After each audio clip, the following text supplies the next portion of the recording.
রাস্তায় আলো বসানোর কোনো কাজই হয়নি, কিন্তু বোর্ড বসে গিয়েছে যেখানে লেখা 2,25,000 টাকায় আলো বসেছে এই এলাকায়। তাতেই ক্ষুব্ধ স্থানীয়রা। তারা প্রশ্ন তুলছেন, আলো না বসিয়ে সেই টাকাটা গেল কোথায়?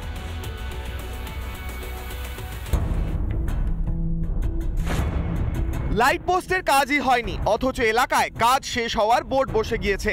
আর তাতেই জোর শোরগোল নদিয়া করিমপুর 2 ব্লকের দিঘলকান্তি পঞ্চায়েতে। বোর্ডে লেখা আছে 77 নম্বর বুথে 2 লক্ষ টাকা ব্যয় এবং 40 ও 78 নম্বর বুথে 2,25,000 টাকা ব্যয় 45টি পদবাতি বসানো হয়েছে। আর এতেই বেজায় চটেছেন এলাকাবাসী। তো আমরা একটাও লাইট দেখলাম না, কিন্তু 2,25,000 টাকার লাইট লাগানো হয়ে গেছে, বোর্ড লাগিয়ে দিয়েছে। লাইটগুলো কোথায় গেল? তাই লাইটগুলো না লাগিয়ে এই যে টাকাগুলো গেল কোথায়? আমাদের অভিযোগ যে এই টাকাগুলো কি আত্মসাৎ করছে না কি করছে এইগুলা। কোনো জায়গায় আমাদের কোথায় কোনো লাইট নেই। পঞ্চায়েত মেম্বার 2 পাড়ার 2 মেম্বারকে বলেছি।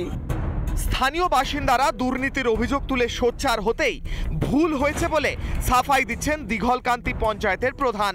কাজও হয়নি, যে টাকার জন্য করা হয়েছিল ওখানে যে ছাপানো হয়েছিল, ছাপানোটা অন্য জায়গায় কন্ট্রাক্টররা ছাপিয়েছিল, সেই জায়গাটা করা হলো, ওটা নির্মাণ হবে এই কথা না বলে নির্মাণ হইল, এটা ভুল, এটা আমরাও স্বীকার করছি। আলো নেই, বোর্ড আছে, তাহলে কি নেতাদের পকেটে টাকা ঢুকেছে? পলাশ মণ্ডলের রিপোর্ট, রিপাবলিক বাংলা। নানা ধরনের কন্টেন্ট দেখার জন্য লাইক করুন, শেয়ার করুন আমাদের ফেসবুক পেজ, সাবস্ক্রাইব করুন আমাদের ইউটিউব চ্যানেল। পাশাপাশি অন্যান্য ব্রেকিং নিউজের জন্য অবশ্যই চোখ রাখুন রিপাবলিক বাংলায়।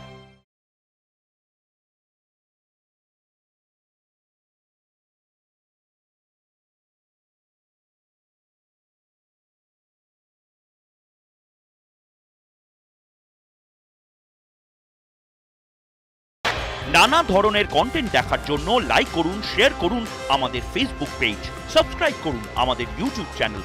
পাশাপাশি অন্যান্য ব্রেকিং নিউজের জন্য অবশ্যই চোখ রাখুন রিপাবলিক বাংলায়।